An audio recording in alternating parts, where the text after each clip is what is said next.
माननीय मुख्य नेते एकनाथरावजी शिंदे साहेब आणि राज्याचे मुख्यमंत्री यांच्या आदेशामुळे आम्ही दोघांनी म्हणजे संजय मोरे साहेब पक्षाचे सचिव आणि मी अनुक्रमे कोकण पदवीधर आणि मुंबई पदवीधरसाठी फॉर्म भरलेला आहे आणि लढण्याची इच्छा आहे आणि शिवसेना ही सीट लढते, दोन्ही सीट शिवसेना लढतात.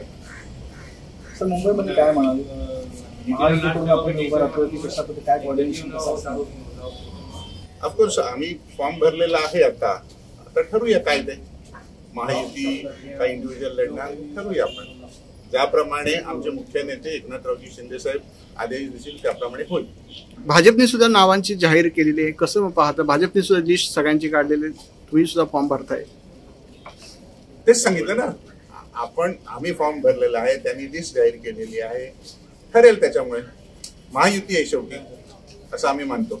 असं बघायला गेलं तर चारही जागांवर आमची सोबळा लढलो होतो आम्ही, तर चारही जागांवर आमचा स्वतःचा क्लेम आहे.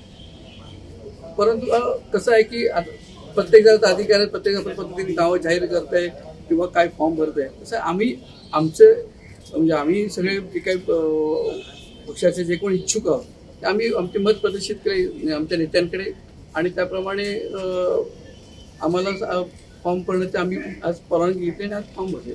सर ठाण्यामध्ये तुम्हाला निर्विवाद वर्चस्व मिळालेलं आहे सेनेला, बीजेपीपेक्षा सेनेचा यावेळेला स्ट्राईक रेट चांगला आहे. हो, तुम्ही उभं राहणं कसं आहे बघा, शेवटी बघा आम्ही हेच म्हणतोय की ज्यावेळेस स्वबळा लढलो होतो तर 2 सीट काढल्या. महायुतीची ताकद आम्हाला भेटली तर नक्कीच 4 सीट आम्ही निवडून आणू शकतो.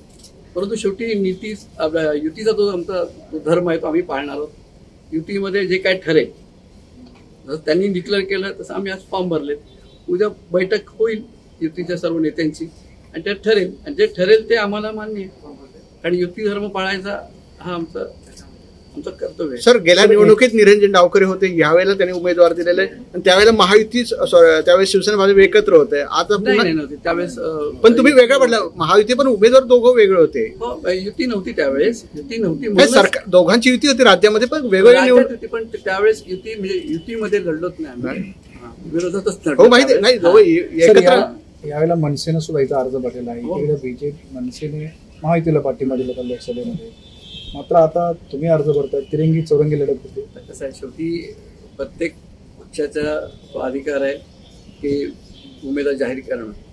शेवटी जर युतीमध्ये सगळे जर लढणार असाल तर ते बैठक त्यांची होईल आणि त्यात जो निर्णय होईल तो आम्हा सर्व युतीतल्या सर्व कार्यकर्त्यांना तो मंजूर असेल, मान्य असेल. आणि त्याप्रमाणे आम्ही आता ज्या पद्धतीने आम्ही काम करतोय त्यामुळे या युतीच्या माध्यमातून सगळं काम करू आणि जे उमेदवार युतीचे असतील त्यांना 100% आम्ही निवडून आणण्याचा प्रयत्न करू.